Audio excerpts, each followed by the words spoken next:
Nous allons voir maintenant un nouveau tutoriel sur EBP point de vente 2018 sur tout ce qui va concerner les livraisons partielles et les réceptions partielles.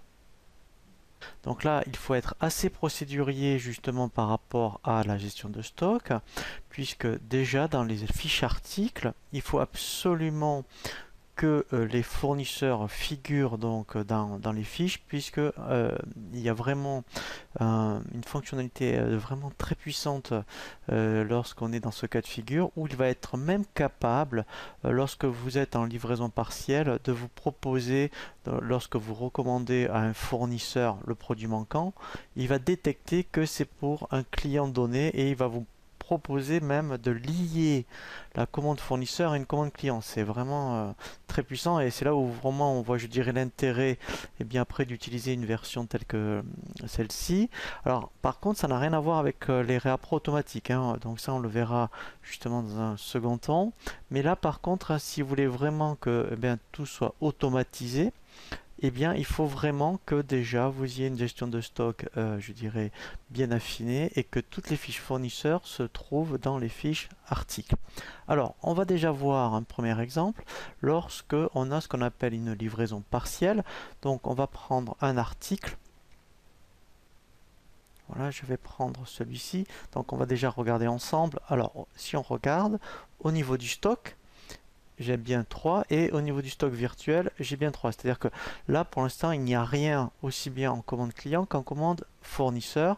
Et je vais m'assurer ici, voilà, qu'il y a bien, vous voyez, un fournisseur par défaut, ce qui est le cas. Donc, première chose que je vais faire, donc on est d'accord, nous en avons 3 en stock. Je vais prendre le cas où un client me passe 4 articles donc, en commande client. Et donc, je vais dire, eh bien écoutez, donc j'accepte la commande et je vais vous en livrer 3 dans un premier temps. Et 2 jours après, je vais vous livrer le reliquat manquant. Voilà. Donc, on va déjà apprendre à gérer cette situation. Donc, première chose, dans le menu vente, je vais passer une commande. Client, donc je prends Picoso par exemple. Voilà, je vais choisir ici mon article. Donc, je vais dire que j'en prends. Le client m'en commande 4. Voilà, donc là, déjà, j'ai une première information. C'est un message d'alerte comme quoi, eh bien effectivement, la quantité n'est pas suffisante. C'est pas grave, je fais fermer. Voilà. Donc ensuite, eh bien, alors, donc je peux faire enregistrer, fermer. Voilà, donc pour l'instant, je n'ai pas livré. Vous voyez ici, j'ai donc une commande où effectivement j'ai pour l'instant 4 articles. Donc ce que je vais faire là, c'est gérer le cas de figure où je vais faire ce qu'on appelle une livraison partielle. Je fais dans ce cas-là, ici, vous voyez, bouton droit, et j'ai l'option, vous voyez ici, livrer.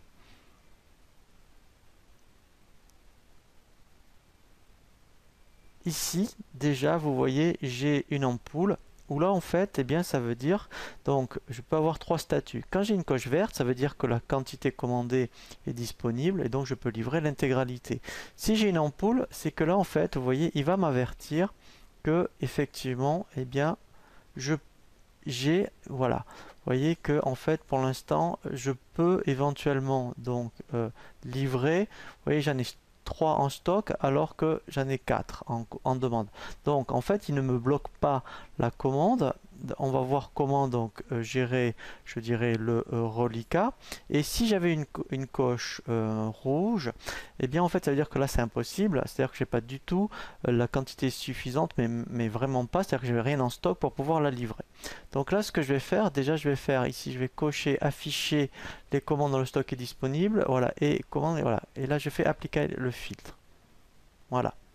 Donc là, en fait, ce que je vais faire, c'est que je vais apprendre, voilà, vous voyez, le fait d'avoir coché, affiché les commandes qu'il est possible de livrer, c'est lui-même qui me dit, en fait, quantité à livrer 3, ce qui est le cas puisque je peux en livrer 3. Donc là, il faut absolument cocher cette option-là. C'est lui qui le gère tout seul. Maintenant, quand je fais enregistrer et fermer, donc je vais valider la livraison. Voilà. Donc là, en fait, quand je vais fermer ma fenêtre, voilà, si je demande d'afficher les documents, c'est-à-dire mon BL, voilà. Vous voyez que ici, j'en ai que 3, ce qui est normal. Donc là, le client est d'accord que je le fasse en 2 fois. Donc là, eh bien, je vais déjà livrer les 3. Voilà. Alors, déjà aussi, ce qui est intéressant, avant de passer la commande voilà, pour le reliquat, vous voyez que déjà en statut ici, état, j'ai livraison partielle. Donc, on pourrait faire un filtre que sur dire ben, montre-moi toutes les livraisons partielles. Donc ça, on le verra un tutoriel sur tout ce qui est vue et fil. Mais ce qui est bien, c'est qu'on a déjà un état tout fait dans le menu impression sur les reliquats. Voilà, donc là après, eh bien, vous voyez dans ce qu'on appelle ici planning de livraison, vous voyez ici, voilà, eh bien vous savez, vous pourrez savoir, voilà, donc ça, alors soit vous le faites en fonction de votre activité une fois tous les jours, une fois par semaine. Donc déjà ici, je pourrais avoir un état tout fait, voilà. Vous voyez que ici, je peux demander que celles qui sont, alors soit qui sont non livrées, ou par exemple que celles qui ont le statut de reliquat. Donc là, quand je fais aperçu, voilà, et là, je sais, admettons, toutes les commandes, vous voyez, que je dois, en fait, où j'ai des reliquats. Vous voyez ici, vous voyez, livraison prévue le 9 septembre, voilà, donc ça, au moins, c'est automatique, soit par avec une édition, soit directement, et bien après ici, quand vous êtes, par exemple, dans les bons de livraison, voilà, et bien ici, après, on a après des statuts.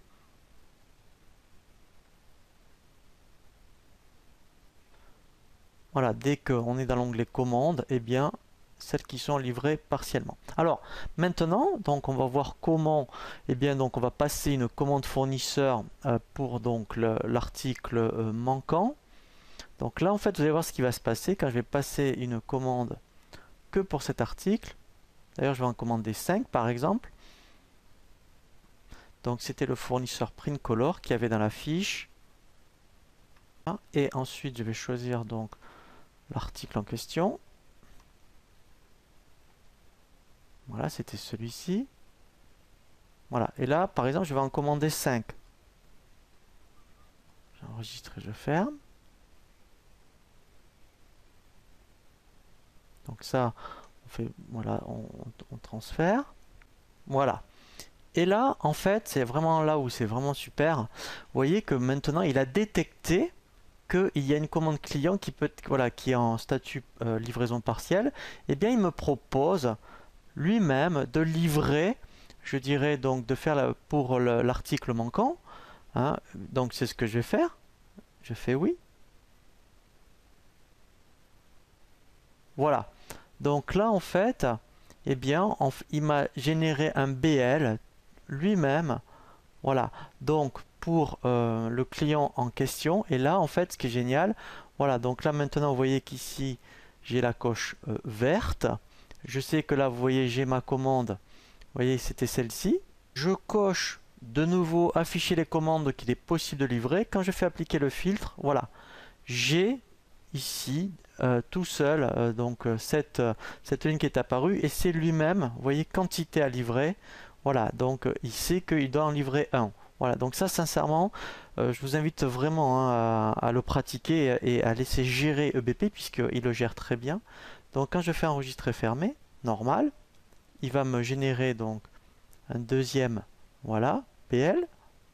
Voilà, donc si je regarde, alors ça, c'est le BL, voilà, pour l'article manquant, pour le bon client. Voilà. Là, je fais fermer. Maintenant, si je regarde, dans les ventes,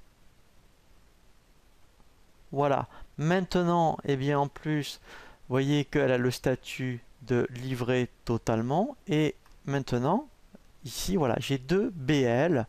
Voilà. Donc maintenant, en fait, eh bien, tout simplement, lorsque je vais facturer, en plus pour le client c'est génial parce que ça sera vraiment, je dirais, très lisible. Je vais demander ce qu'on appelle un regroupement.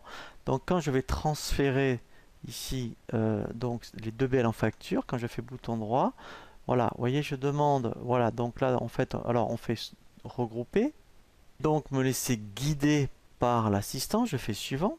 Voilà, donc là, il a bien détecté, je dirais, les deux BL que je veux regrouper. Je fais suivant. Voilà, et là, je dis, ben, moi, je veux regrouper pour générer une facture. Et là, en fait, moi, ce que je trouve très bien, c'est de faire générer un sous-total par document. Je coche aussi aperçu du regroupement, comme ça, au moins, bien, voilà, je vais voir ce que ça donne. Voilà, vous voyez, en fait, ça fait comme ça. Voilà, et là, après, donc je continue, suivant, je fais lancer. Voilà, donc là, je vais demander à ce qu'il m'ouvre la facture. Et là, au moins, c'est vraiment très clair. Parce qu'au moins, il sait que j'ai eu un premier BL, voilà, et un deuxième BL, voilà, avec les dates, voilà. Donc là, je trouve que c'est la même date, mais au moins, ça aurait pu être donc un autre jour, voilà. Et là, au moins, c'est vraiment très clair pour le client, voilà. Donc vous avez vu que après, c'est relativement souple une fois que tout est bien mis en place, hein, mais sincèrement, c'est vraiment, je dirais, moi je trouve ça vraiment très bien, hein, que en fait avec BP, on est capable, hein, d'automatiser en plus donc les commandes clients à partir d'une commande fournisseur. Donc maintenant, on va voir la même chose pour les achats. Donc là, les achats, c'est quand vous avez donc des réceptions partielles. Donc c'est un peu le même principe. Donc là, c'est pareil, je vais passer une commande. Donc là, je vais prendre donc un autre exemple. Voilà. Donc là, je vais prendre des voitures, par exemple. Voilà. Donc là, j'en commande 10, par exemple. Voilà. Donc, même principe, j'enregistre et je ferme. Voilà. Donc là, pour l'instant, je suis dans les commandes. Vous voyez, c'est ma commande là. Je fais bouton droit. Ici, même principe, je vais faire réceptionner. Voilà. Alors là, après, il y aura une petite variante par rapport donc aux livraisons partielles, c'est que là, en fait, donc je vais dire, quand je coche ici, vous voyez, réceptionner, voilà. Et bien en fait, j'en ai commandé 10, mais en fait, j'en ai reçu 5. Là, par contre, on saisit, vous voyez, la quantité. Donc voilà, donc lui en fait, il va détecter que ensuite, c'est ce qu'on appelle une réception partielle. Voilà, donc là, je fais enregistrer et fermer. Voilà. Donc là, en fait, lui, il va me créer un bon de réception, mais pour 5. Voilà, vous voyez ici, j'ai bien les 5. Donc en fait, après, qu'est-ce qui se passe? Donc quand le fournisseur me prévient que, vous voyez, donc en plus ici, vous voyez, j'ai bien réception partielle. Donc après, même principe, quand même, dans les éditions, ici, pareil, j'ai un planning de ce qu'on appelle des réceptions. C'est le même principe, vous voyez, voilà. Donc on a vraiment la même chose, liste des articles à réceptionner. Donc on a le même état. Donc après, si je reviens dans mes commandes avec mes bons de réception partiels,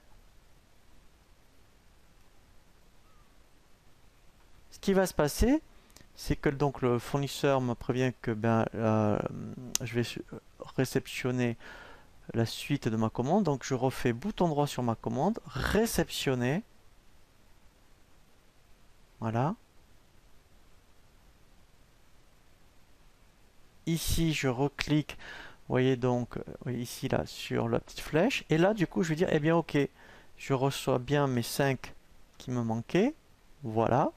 Donc lui, qu'est-ce qu'il va faire? Eh bien, il va me recréer un bon de réception. Voilà. Pour les 5.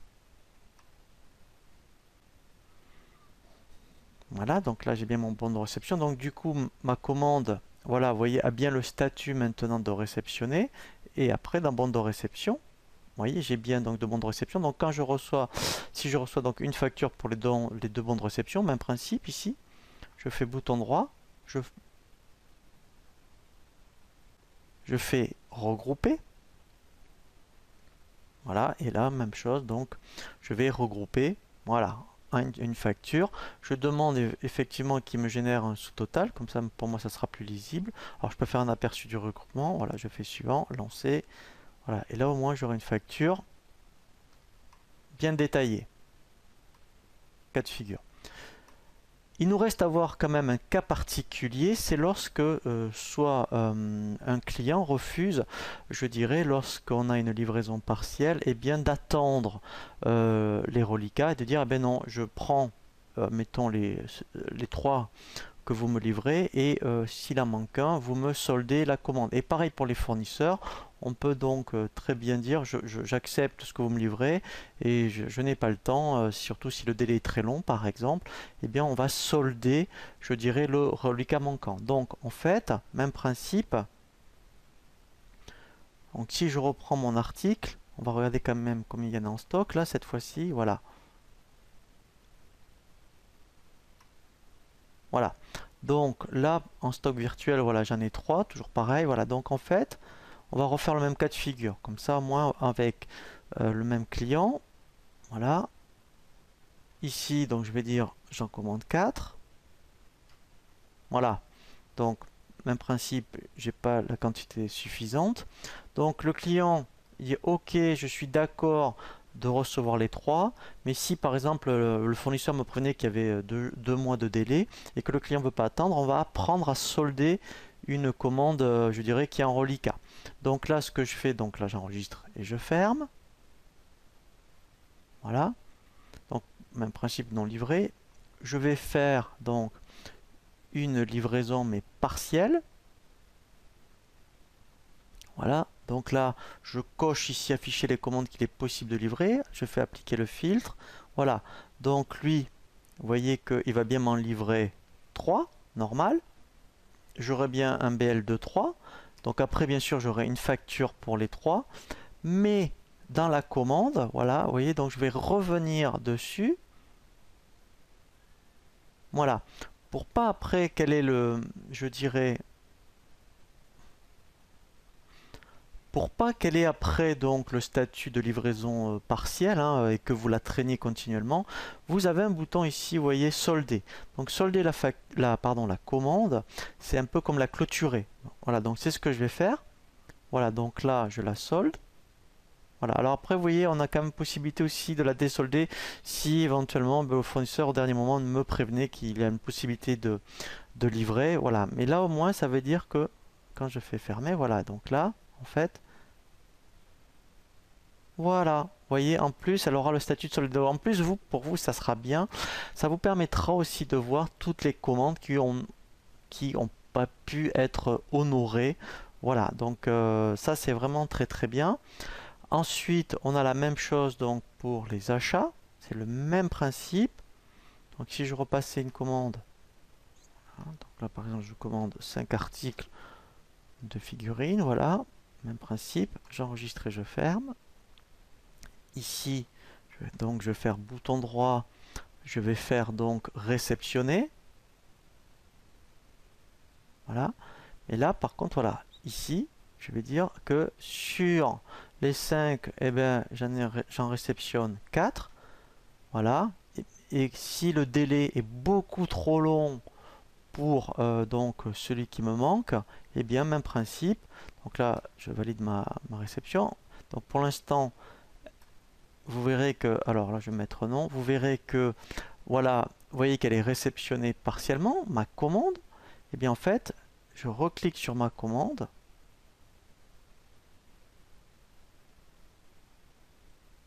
voilà, et là pareil, je vais donc la solder, voilà, et comme ça au moins, voilà, donc on n'en parle plus, et je n'aurai donc en facture que les 4 que j'ai bien réceptionnés. Voilà. Et vous voyez ici au moins la statut soldée. Donc ça, il faut vraiment le faire parce que sinon en fin d'année, vous allez vous retrouver avec pas mal de documents qui sont encore en cours, hein, alors qu'en fait, ça n'a plus lieu d'être. Je vous propose maintenant encore un cas particulier, donc là où on va voir ce qu'on appelle les retours, aussi bien donc clients que par rapport aux fournisseurs.